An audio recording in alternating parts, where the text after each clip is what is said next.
याकूब इब्न यूसुफ फरमाते हैं, मेरा एक दोस्त निहायत मुत्तकी और परहेजगार था, मगर इसकी ज़ाहिरी हालत से इसका पता नहीं चलता था। बज़ाहिर वो आम शख्स ही मालूम होता था। 10 साल से बराबर वो मेरे हमरा खाना काबा का तवाफ़ किया करता था और सौम दाऊदी का पाबंद था, यानी एक दिन रोज़ा रखता और एक दिन ना रखता। मैं मतवातर रोज़ा रखता था तो मुझसे कहता कि आपका नफ्स तो इसका आदी हो गया है, लिहाजा आपको इन रोज़ों का क्या सवाब मिलेगा, और वो खुद पूरे अशरे मुहर्रम के रोज़े रखता था। पहले वो एक मैदान में रहा करता था, फिर मेरे हमरा शहर तरतूस में चला गया और एक मुद्दत तक हम वहाँ रहते रहे।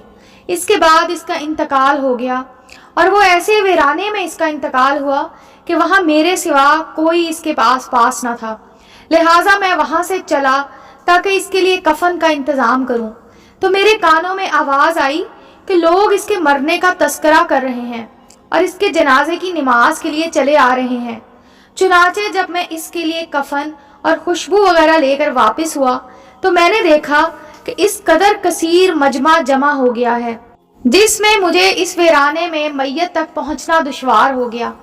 ये देखकर मुझे हैरत हुई और दिल में कहने लगा कि या अल्लाह रब्बुल आलमीन, आखिर लोगों को इसके इंतकाल की खबर किसने पहुंचाई कि इस कदर मखलूक जमा है और इसकी वफात पर रंजो गम करके रो रहे हैं।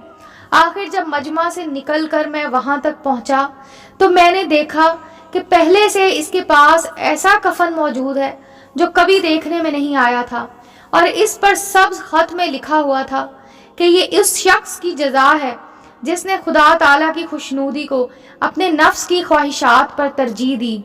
इसने हमारे दीदार को महबूब समझा, इसलिए हमने इसकी मुलाकात को पसंद किया। इसके बाद हमने नमाज पढ़कर मुसलमानों के कब्रिस्तान में इसको दफन कर दिया।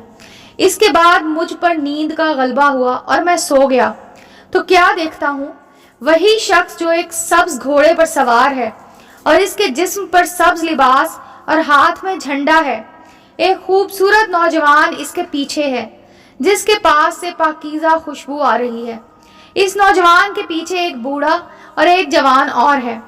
मैंने दरियाफ्त किया आखिर ये लोग कौन हैं, तो इसने बताया कि नौजवान हमारे प्यारे नबी सल्लल्लाहु अलैहि वसल्लम हैं और इनके पीछे जो बूढ़ा और जवान देख रहे हो ये हज़रत उस्मान और हज़रत अली हैं और मैं इनका अलंबरदार हूँ।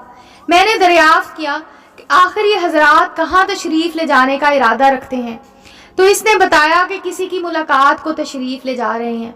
फिर मैंने अपने इस रफ़ीक से मालूम किया कि आखिर तुमको ये बुजुर्गी और फजीलत किस वजह से हासिल हुई है, तो इसने बताया कि मैं हक ताला की खुशनूदी को अपनी मर्जियात पर तरजीह देता रहा और अशरा मुहर्रम के रोज़े रखता रहा।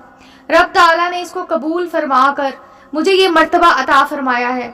इसके बाद मैं ख्वाब से बेदार हुआ और फिर ताहयात मैंने अशरे मुहर्रम के रोज़े नहीं छोड़े।